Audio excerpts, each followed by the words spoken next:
The Inferno, by Dante Alighieri.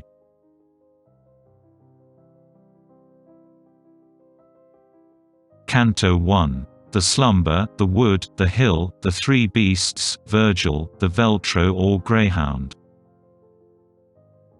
In middle of the journey of our days I found that I was in a darksome wood. The right road lost and vanished in the maze. Ah me! How hard to make it understood how rough that wood was, wild and terrible, by the mere thought my terror is renewed. More bitter scarce were death. But ere I tell at large of good which there by me was found, I will relate what other things befell. Scarce know I how I entered on that ground so deeply, at the moment when I passed from the right way, was I in slumber drowned. But when beneath a hill arrived at last, which for the boundary of the valley stood, that with such terror had my heart harassed, I upwards looked and saw its shoulders glowed, radiant already with that planet's light which guideth surely upon every road.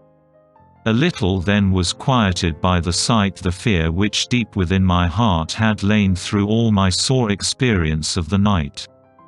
And as the man, who, breathing short in pain, hath scapt the sea and struggled to the shore, turns back to gaze upon the perilous main, even so my soul which fear still forward bore turned to review the pass whence I egressed, and which none, living, ever left before. My wearied frame refreshed with scanty rest, I to ascend the lonely hill essayed, the lower foot still that on which I pressed. And lo! Ere I had well beginning made, a nimble leopard, light upon her feet, and in a skin all spotted o'er arrayed, nor ceased she ere me full in the face to meet, and to me in my path such hindrance threw that many a time I wheeled me to retreat. It was the hour of dawn, with retinue of stars that were with him when love divine in the beginning into motion drew those beauteous things. The sun began to shine, and I took heart to be of better cheer touching the creature with the gaudy skin, seeing at vast morn, and springtide of the year, yet not so much but that when into sight a lion came, I was disturbed with fear. Towards me he seemed advancing in his might, rabid with hunger and with head high thrown, the very air was tremulous with fright. A she-wolf, too, beheld I further on, all kinds of lust seemed in her leanness pent, through her, ere now, much folk have misery known. By her oppressed, and altogether spent by the terror breathing from her aspect fell, I lost all hope of making the ascent.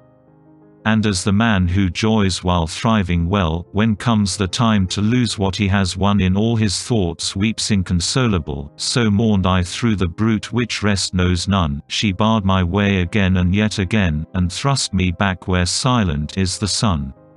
And as I downward rushed to reach the plain, before mine eyes appeared there one aghast, and dumb like those that silence long maintain. When I beheld him in the desert vast, whate'er thou art, or ghost or man, I cried, I pray thee show such pity as thou hast. No man, though once I was, on either side Lombard my parents were, and both of them for native place had Mantova, he replied. Though late, sub Julio, to the world I came, and lived at Rome in good Augustus' day, while yet false gods and lying were supreme. Poet I was, renowning in my lay Anchises' righteous son, who fled from Troy what time proud Ilion was to flames a prey. But thou, why going back to such annoy? The hill delectable why fear to mount, the origin and ground of every joy? And thou in sooth art Virgil, and the fount whence in a stream so full doth language flow? Abashed, I answered him with humble front. Of other poets light and honor thou. Let the long study and great zeal I've shown in searching well thy book, avail me now. My master thou, and author thou, alone. From thee alone I, borrowing, could attain the style consummate which has made me known. Behold the beast which makes me turn again, deliver me from her, illustrious sage, because of her I tremble, pulse and vein. Thou must attempt another pilgrimage. Observing that I wept, he made reply, if from this waste thyself thou dst disengage. Because the beast thou art afflicted by will suffer none along her way to pass, but, hindering them, harasses till they die. So vile a nature and corrupt she has, her raging lust is still insatiate, and food but makes it fiercer than it was. Many a creature hath she ta'en for mate, and more she'll wed until the hound comes forth to slay her and afflict with torment great. He will not batten upon pell for earth, but he shall feed on valor, love, and law, Veltro and Feltro tween shall be his birth. He will save humbled Italy, and restore, for which of old Virgin Camilla died, Turnus, Euryalus, Nissus, died of yore. Her through all cities chasing far and wide, he at the last to hell will thrust her down, whence envy first unloosed her. I decide therefore and judge that thou hadst best come on with me for guide, and hence I'll lead thee where a place eternal shall to thee be shown.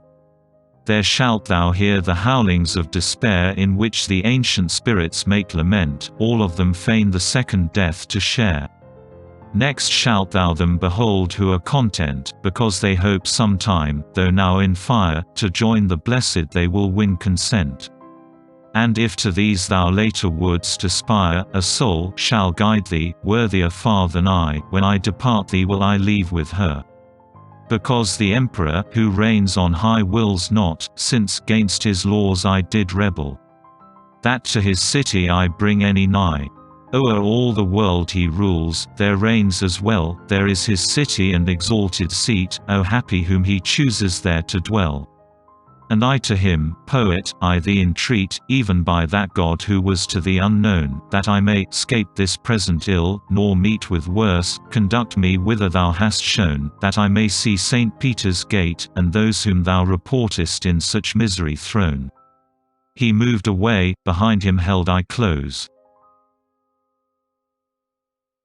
Canto II. Dante's misgivings, Virgil's account of how he was induced to come to his help, the three heavenly ladies, the beginning of the journey.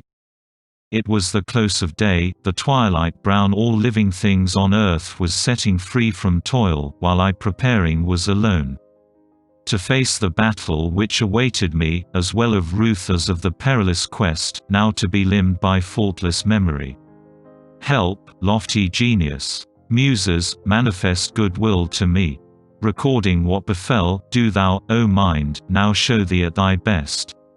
I thus began, poet, and guide as well, ere trusting me on this adventure wide, judge if my strength of it be capable.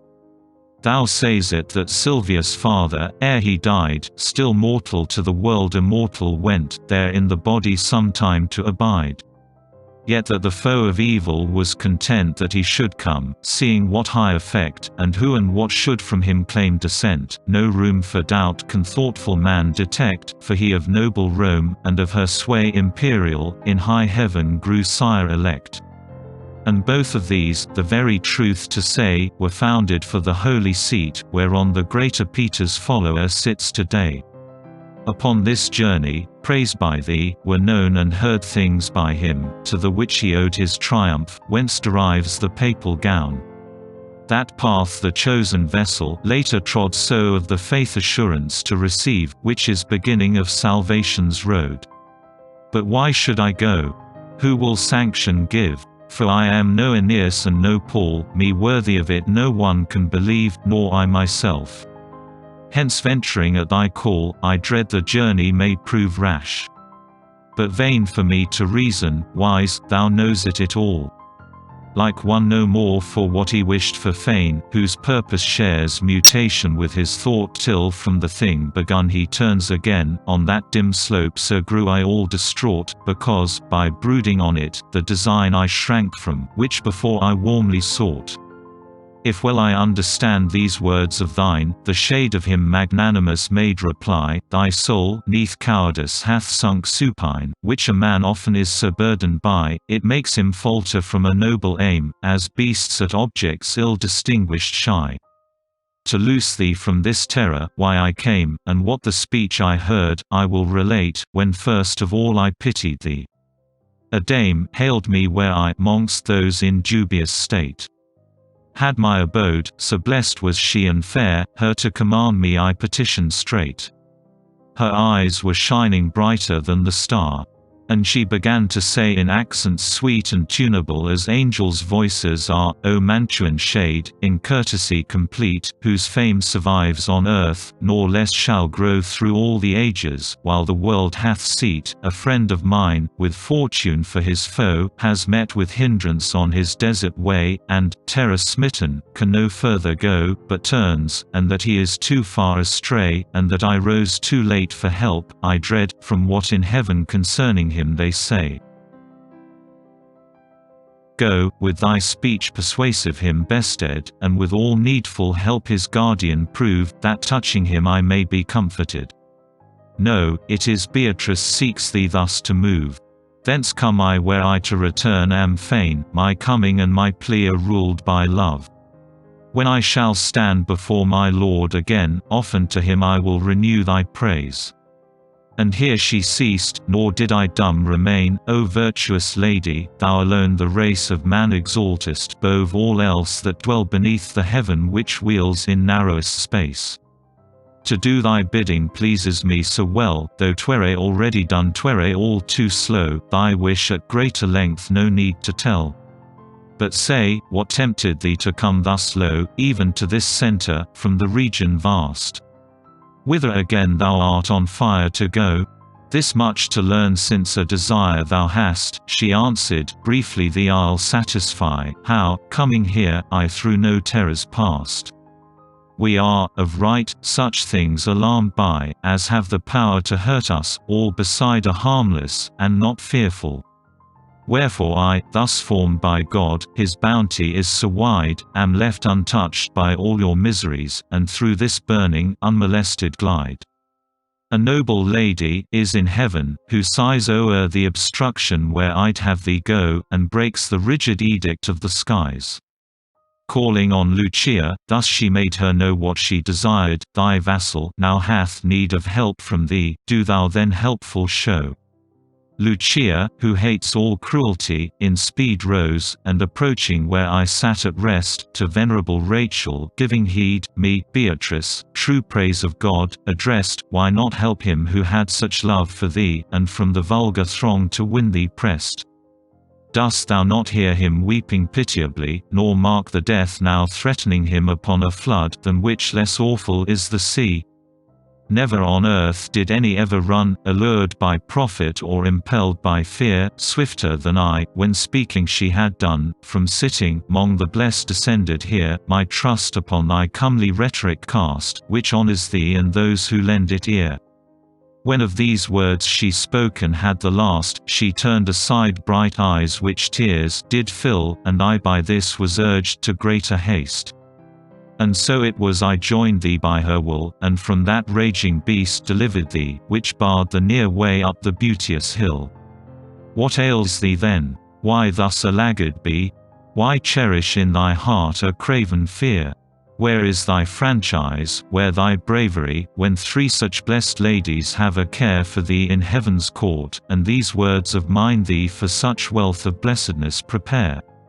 As flowers, by chills nocturnal made to pine and shut themselves, when touched by morning bright upon their stems arise, full blown and fine, so of my faltering courage changed the plight, and such good cheer ran through my heart, it spurred me to declare, like free-born generous wight, O pitiful, who for my succour stirred. And thou how full of courtesy to run, alert in service, hearkening her true word.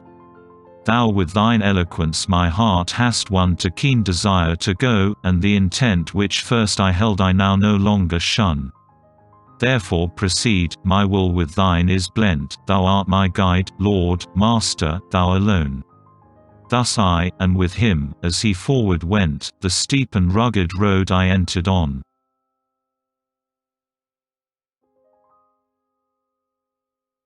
Canto III. The Gate of Inferno, the Vestibule of the Caitiffs, the Great Refusal, Acheron, Charon, the Earthquake, the Slumber of Dante. Through me to the city dolorous lies the way, who pass through me shall pains eternal prove, through me are reached the people lost for aye. At vast justice did my glorious Maker move, I was created by the power divine. The highest wisdom, and the primal love. No thing's creation earlier was than mine, if not eternal. I for I endure, ye who make entrance, every hope resign. These words beheld I writ in hue obscure on summit of a gateway, wherefore hard is their meaning, Master. Like one sure beforehand of my thought, he made reply, here it behoves to leave all fears behind, all cowardice behoveth here to die. For now the place I told thee of we find, where thou the miserable folk shouldst see who the true good of reason have resigned. Then, with a glance of glad serenity, he took my hand in his, which made me bold, and brought me in where secret things there be. Their sighs and plaints and wailings uncontrolled the dim and starless air resounded through, nor at the first could I from tears withhold. The various languages and words of woe, the uncouth accents, mixed with angry cries and smiting palms and voices loud and low, composed a tumult which doth circling rise for ever in that air obscured for eye, as when the sand upon the whirlwind flies. And, horror-stricken, I began to say, Master, what sound can this be that I hear, and who the folk thus whelmed in misery? And he replied, in this condition drear are held the souls of that inglorious crew who lived unhonoured, but from guilt kept clear. Mingled they are with caitiff angels, who, though from avowed rebellion they refrained, disloyal to God, did selfish ends pursue. Heaven hurled them forth, lest they her beauty stained, received they are not by the nether hell, else triumph thence were by the guilty gained. And what bear they, Master, to compel their lamentations in such grievous tone? He answered, in few words I will thee tell. No hope of death is to the wretches known, so dim the life and abject where they sigh they count all sufferings easier than their own. Of them the world endures no memory, mercy and justice them alike disdain. Speak we not of them, glance, and pass them by. I saw a banner when I looked again, which, always whirling round, advanced in haste as if despising steadfast to remain. And after it so many people chased in long procession, I should not have said that death had ever wrought such countless waste. Some first I recognized, and then the shade I saw and knew of him, the search to close, whose dastard soul the great Refusal made. Straightway I knew and was assured that those were of the tribe of Caitiffs, even the race despised of God and hated of his foes. The wretches, who when living showed no trace of life, went naked, and were fiercely stung by wasps and hornets swarming in that place. Blood drawn by these out of their faces sprung and, mingled with their tears, was at their feet sucked up by loathsome worms it fell among. Casting mine eyes beyond, of these replete people I saw beside an ample stream, whereon I said, O Master, I entreat, tell who these are, and by what law they seem impatient till across the river gone, as I distinguish by this feeble gleam. And he, these things shall unto thee be known what time our footsteps shall at rest be found upon the woeful shores of Acheron. Then with ashamed eyes cast on the ground, fearing my words were irksome in his ear, until we reached the stream I made no sound. And toward us, lo, within a bark drew near a veteran, who with ancient hair was white, shouting, Ye souls depraved, be filled with fear. Hope never more of heaven to win the sight, I come to take you to the other strand, to frost and fire and everlasting night. And thou, O living soul, who there dost stand, from 'mong the dead withdraw thee. Then, aware that not at all I stirred at his command, by other ways, from other ports thou art fair, but they will lead thee to another shore, and tease a skiff more buoyant must thee bear. And then my leader, Charon, be not sore, for thus it has been willed where power ne'er came short of the wool, thou therefore ask no more.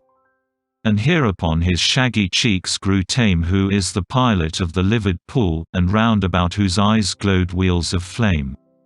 But all the shades, naked and spent with dule, stood chattering with their teeth, and changing hue soon as they heard the words unmerciful.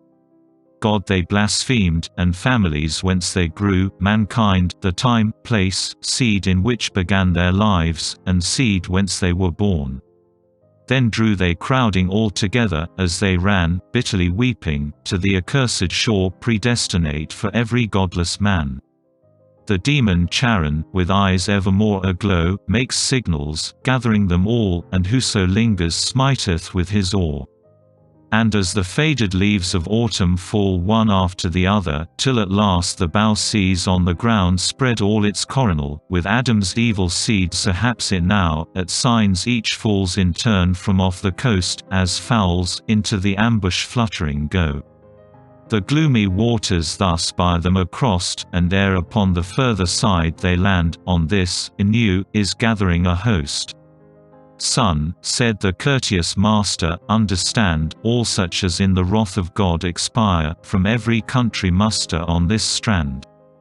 To cross the river they are all on fire, their wills by heavenly justice goaded on until their terror merges in desire. This way no righteous soul has ever gone, wherefore, of thee if Charon should complain, now art thou sure what by his words is shown. When he had uttered this the dismal plain trembled so violently, my terror past recalling now, I'm bathed in sweat again. Out of the tearful ground there moaned a blast whence lightning flashed forth red and terrible, which vanquished all my senses, and, as cast in sudden slumber, to the ground I fell.